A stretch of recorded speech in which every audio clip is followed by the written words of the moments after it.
Chapter 11, The Book Trial. "What's your knack, then?" said Hawthorne through a mouthful of toasted cheese sandwich. Jupiter had allowed Morgan's new friend to visit her at the Hotel Decalion on the condition that he help her study for the upcoming book trial. So far, they haven't studied anything but the Decalion itself. Hawthorne especially loved the smoking parlor, chocolate smoke this afternoon, to promote emotional well-being. The rain room, though he hadn't brought any galoshes and his trousers were now soaked to his knees. And the theater. Actually, not the theater itself, but rather the dressing room backstage. The walls were lined with hanging costumes, and each one came with an accent and a funny walk that took ages to fade. Hawthorne was still skipping down the corridors half an hour after he'd taken off his Goldilocks costume. Now they sat at the corner table in the Hotel Decalion's busy kitchen, which was full of steam and noise and chefs scrambling to fill orders. Not the best place to study for a test, in Morgan's opinion, but Fenn wouldn't let them eat their lunch in the library, and Kedgery had earlier announced that gravity had been suspended in the dining room until further notice. What's my knack? Morgan had learned to dread this question. I don't know. Hawthorne nodded, chewing and swallowing loudly. You don't have to tell me. Loads of candidates keep it a secret. It gives them an edge at the show trial. It's not that, said Morgan in a rush. I don't think I have one.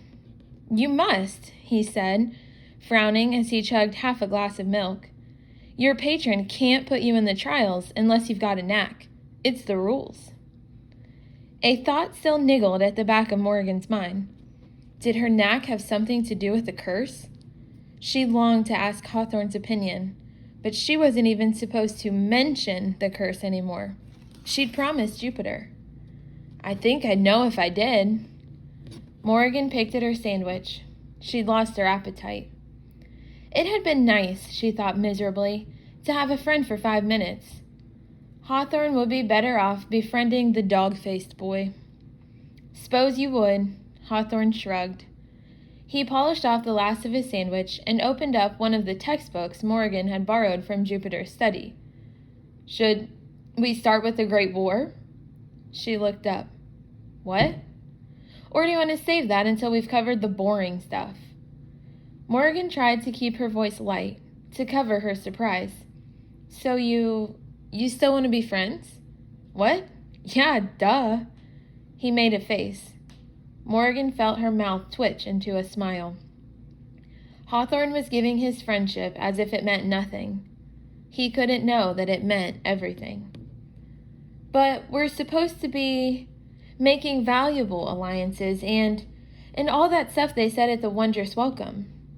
Morgan carried their empty plates to the sink, narrowly dodging the sous chef as he rushed past with a dish of steaming mussels. She felt duty-bound to make sure Hawthorne understood. I doubt I'm a valuable alliance. Who cares? He said with a laugh, turning back to his book. Morgan felt a surge of relief as she sat down again. I think we should start with the Great War, because there's loads of blood and guts. First question, how many heads got chopped off at the Battle of Fort Lamentation in the Highlands? No idea. He held up a finger. Trick question. The Highland clans don't chop off heads in battle. They chop off torsos, hanging their enemies upside down and shake them until their guts fall out. How nice, said Morgan. The Free State really was a very different place from the Republic. Hawthorne rubbed his hands together, his eyes shining. He was only getting started. Next question. Which famous Skyforce pilot was roasted to a crisp by an enemy dragon during the Battle of the Black Cliffs? Ooh, and a bonus question. Which tribe of cliff-dwelling savages gobbled up his toasty remains when they fell out of the sky? A week later, Morgan walked up the long driveway to Proudfoot House for the second time, once again fighting the urge to turn and run. The bare, black-trunked trees lining the drive seemed even more menacing this time. Against the pale sky, their spindly branches were like spiders looming above her, ready to pounce. Nervous? Asked Jupiter. Morgan's only answer was a raised eyebrow. Right, course you are. You should be nervous. It's a nervous sort of day. Thanks, that makes me feel loads better. Really? No. Jupiter laughed, looking up at patches of gray sky through the tree branches. I meant it in a good way. Your life is about to change, Mog. Morrigan. In a couple of hours, you'll be one step closer to getting your little gold pin, and when that happens, the world will open up to you. Morrigan wanted to take heart from his confidence. She really did. She wanted desperately to feel that she could do this. If even a fraction of Jupiter's belief in her was justified, she would have colonized the moon and cured every disease in the realm by summertime. But it was no good, because she still hadn't figured out whether or not he was a madman. The written part's the hardest, said Jupiter. 3 unseen questions, total silence, nothing but a pencil, paper, and a desk. Just take your time, Mog, and answer honestly. You mean correctly? Morgan asked, confused. Jupiter didn't seem to hear her. Then there's the oral component, but it's nothing to worry about, just a little quiz. More of a conversation, really. Again, take your time. Don't be afraid to make them wait. The elders want to see what you're like. Just be your charming self and you'll be fine. Morgan wanted to ask what charming self he was talking about, and whether he'd perhaps confused her with some other Morrigan Crow he'd met somewhere. But it was too late. They'd reached Proudfoot House, and patrons weren't allowed into the examination hall. She was on her own. Good luck, Mog, Jupiter said, punching her lightly in the arm. Morrigan joined the stream of candidates climbing the marble steps. Her feet felt leaden. Go forth and conquer. The examination hall was the biggest room Morgan had ever been in, filled with row after row of rectangular desks and straight-backed wooden chairs. Hundreds of candidates filed in, one after another, and sat silently as Wondrous Society officials handed out booklets and pencils. Morgan craned her neck trying to spot Hawthorne, but no luck. The desks were allocated alphabetically, and she supposed he was all the way back in the S section. She gave up and read the front of her booklet. Wondrous Society Entry Examination. Book Trial. Spring of 1, Third Age of the Aristocrats. Candidate, Morgan Odell Crow. Patron, Captain Jupiter Amantius North. When every child had the exam paper, a society official at the front of the hall sounded a glass chime. With a chorus of rustling, they opened their booklets. Morgan took a deep breath and turned to the first page. It was blank, as was the second page and the third. She flipped through the rest of the booklet and found that there were no questions anywhere. She raised her hand and tried to catch the eye of an official to tell them there had been a mistake, that she'd been given a blank exam, but the woman at the front of the room was oblivious. Morgan looked at the first page again. Words appeared. You're not from here. Why do you even want to join the Wondrous Society? Morgan glanced around to see if any other candidate's booklet had grown a brain and started asking impertinent questions. If they had, nobody seemed surprised. Perhaps their patrons had warned them. She remembered what Jupiter had said to her. Just take your time, Mog, and answer honestly. With a sigh, Morgan picked up her pencil and began. Because I want to be an important and useful member of Before she'd finished writing it, the sentence was scratched out by some unseen pen. She gasped. Nonsense, said the book. Why do you really want to be in the Wondrous Society? Morgan chewed on her lip. Because I want a little W golden pin. The words scratched themselves out again. A corner of the page began to blacken and curl in on itself. Nope, said the book. A tiny tendril of smoke coiled up from the smoldering edges of the page. Morgan tried stamping it out with her hand, but it wouldn't stop. She looked around frantically for a glass of water or an adult to help her, but none of the officials seemed disturbed. In fact, they seemed to be tranquilly ignoring the fact that not only Morgan's, but several other candidates' exam booklets were in various stages of combustion. One boy's paper burst into flames and burned out completely, leaving nothing but a pile of ash on his desk. An official tapped him on the shoulder and motioned for him to leave. The boy slumped out of the hall. Honest answers, thought Morgan quickly, and grabbed her pencil again. Because I want people to like me. The paper paused in its journey to self-destruction. It hovered in a flickering, smoldering state that usually preceded the whoosh of flames. Go on, said the book. Her hand shook a little. I want to belong somewhere. More, the book prompted her. She took a deep breath, thought of the conversation she had with Jupiter the day after Morningtide, and wrote, I want brothers and sisters who will stand by me forever, no matter what. The damage began to slowly reverse itself, the clean white paper creeping back and reclaiming its burned corners. Relieved, Morgan loosened her death grip on the pencil a little. After a moment, the second question appeared. What is your biggest fear? Morgan didn't even have to think about that one. Total no-brainer. That dolphins will learn to walk on land and shoot acid out of their blowholes. The words violently scratched themselves out, and the paper once again began to char. Nearby, a girl shrieked as her own booklet conflagrated. She was sent out of the examination hall with singed eyebrows. Morgan racked her brain as the corners of her booklet turned to ash. She told the truth. Land-dwelling acid dolphins were her biggest fear. They had always been her biggest fear. Except, well, no. She'd always said they were her biggest fear. Probably because her biggest fear, the real one, was too awful to talk about. She bit her lip and committed a new answer to the page. Death. The book continued to smolder. Death, she wrote again.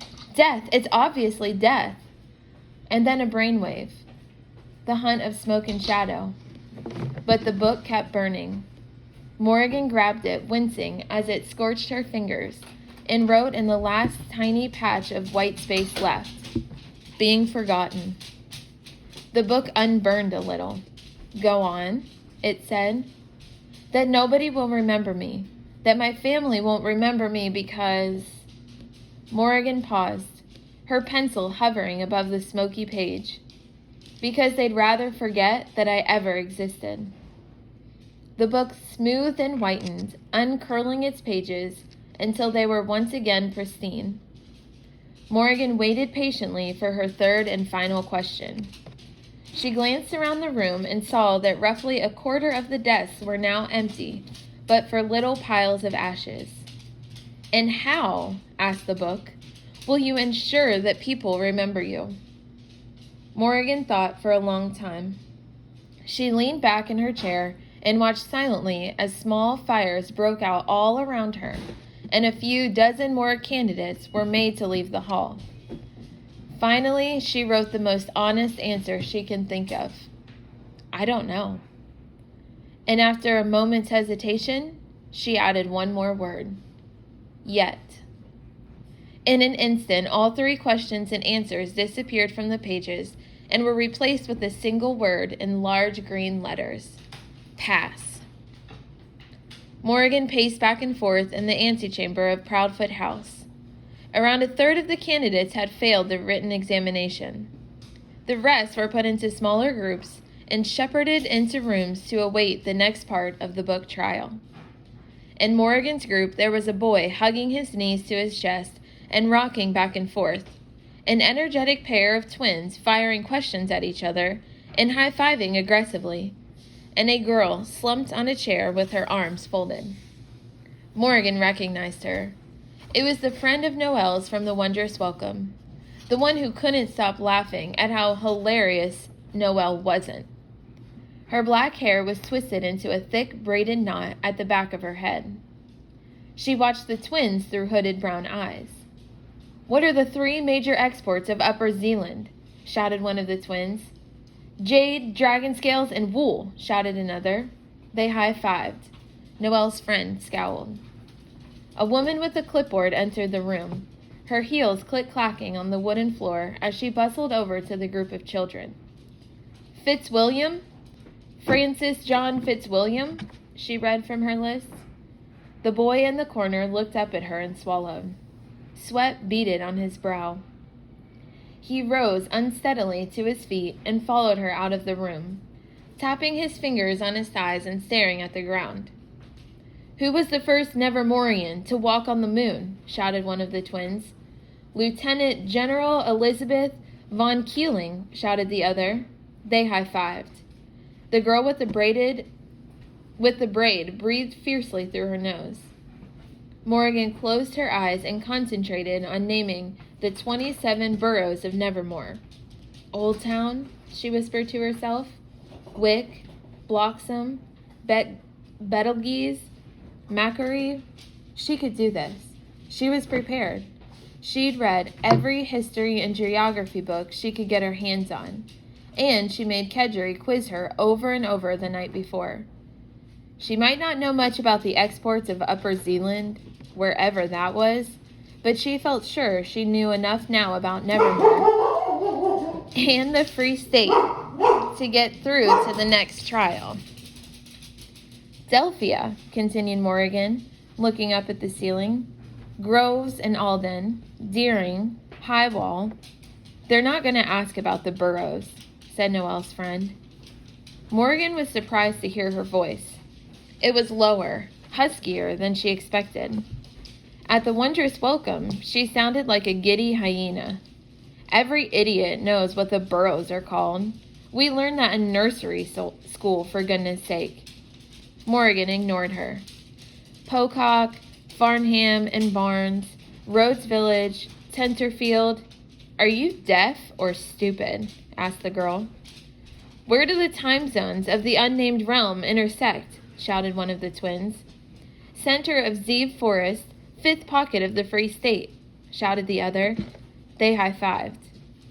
Morgan squeezed her eyes shut and resumed pacing. "Blackstock, Bellamy." She was stopped by a soft wall of person. She opened her eyes in surprise and found the woman with the clipboard looking down at her. "Crow?" Morgan nodded gravely, straightened her dress and shoulders, and followed the woman to the interview hall. Halfway there, she glanced back and saw Noelle's friend talking to the twins. "You're going to fail," she was saying to them in her husky voice. "You're completely unprepared. You're not going to remember a single thing. You'll never get into this society. You might as well go home now." Morgan looked up at the woman with the clipboard to see if she would go back and say something, but the woman's face was blank and uninterested, as though she hadn't heard a word. "Go on," she said, giving Morgan a little push. "They're waiting for you. Stand on the cross." The High Council of Elders sat at a table in the center of an empty hall. As Morgan approached, they murmured among themselves, taking sips of water and shuffling through papers. "Miss Crow," said the spindly, wispy-haired Elder Quinn, adjusting her spectacles. "Who is the leader of the Free State?" "Prime Minister Gideon Steed." "Incorrect. The leaders of the Free State are innovation, industry, and thirst for knowledge." Morgan's stomach dropped as though she'd missed a step on a staircase. In that instant, she knew that she was not prepared for the sort of interview the elders had decided to give. Any scrap of confidence she might have felt earlier had now abandoned her, and she felt suddenly seized by fear. "Who is Gideon Steed?" asked the bull. "Elder Eliath Saga." Morgan faltered. He's the Prime Minister, isn't he?" "Incorrect," boomed Elder Saga. Prime Minister Gideon Steed is a democratically elected steward of the Free State, a sentry who has been appointed by the people to protect the values, standards, and liberties that we hold dear. But he is the Prime Minister, Morgan insisted. This wasn't fair. She'd answered that question correctly. You just said so yourself. The elders ignored her protest. How does one tell a true incendiary botanical from a tree that has merely been set on fire? Asked Elder Helix Wong. She knew this one. The flames of an incendiary botanical never produce smoke. Incorrect, said Elder Wong. Botanicals are extinct. Any tree that appears to be a botanical tree is a tree that has merely been set on fire and should be extinguished immediately. Morgan groaned inwardly. She said it should have seen that coming. Of course, fire blossom trees were extinct. Jupiter had told her that. Plus, she's read A History of Nevermoor that nobody has seen a fire blossom burning in over 100 years. She felt a twinge of annoyance at the trick question. How old is the great city of Nevermoor? Asked Elder Quinn. Nevermoor was founded 1,891 years ago, during the Second Avian Age. Incorrect. Nevermoor is as ancient as the stars, as new as powdered snow, and as mighty as thunder. Well, this is impossible. How am I supposed to... When did the Courage Square massacre occur? Asked Elder Quinn. Morgan had started to answer, Winter of 9, Age of the East Winds, when something came into her mind. She stopped and took a moment to let her brain form the answer before her mouth did. The elders watched her expectantly. Don't be afraid to make them wait. The Courage Square massacre, she began haltingly, occurred on a dark day. The elders said nothing. One of the darkest in Nevermoor's history, continued Morgan. A day when... She paused while her brain scrambled for words. A day when fiendishness triumphed over goodness. A day when evil took hold of Nevermoor and shook it until its guts fell out. The elders continued to stare. Morgan's heart hammered in her ears. What more did they want? A day never to be repeated, she said finally. That was it. She had no more nonsense left in her. Elder Quinn smiled. It was a tiny smile, but Morgan saw it. It was like a very small flower in a bed of hopeless weeds. The hunched little elder looked as though she might be about to ask a follow-up question, and Morgan felt suddenly terrified. She didn't actually know very much about the Courage Square massacre. She and Hawthorne had stopped for a tea break halfway through the chapter of the Encyclopedia of Nevermorian Barbarism and forgotten to get back to it. Morgan held her breath, hoping she'd done enough. Elder Quinn looked at her colleagues, who nodded curtly and returned to their papers. Thank you, Miss Crow. You may go. Morgan emerged blinking into the sunshine. She walked into a daze down the steps of Proudfoot House to where Jupiter stood waiting. How was it? Weird. Obviously, he shrugged, as if she should have realized that weirdness was a standard procedure for the Wonder Society. Your mate with the toads came out earlier, by the way. Said to tell you he got through to the next trial, and that you better get through too, or else. Then he and Nan Dawson had to rush off to a dragon riding training session, and I had to pretend not to be completely jealous of an 11-year-old boy who gets to ride dragons. So, did you get through? He asked casually. Morgan held up the letter she'd been given, still not quite believing it herself. Congratulations, candidate, Jupiter read aloud. You have proven your sincerity, reasoning, and quick thinking, and may proceed to the next round of trials for Unit 919. The chase trial will take place at noon on the last Saturday in summer of 1. Details to follow. I told you. Didn't I tell you you'd do it? Well done, Mog. I'm chuffed. Morgan wasn't paying attention. She'd spotted the high-fiving twins leaving Proudfoot House. They ran, wailing, to their patron. We can't do it, sobbed the first twin. We're completely unprepared. We don't remember a single thing.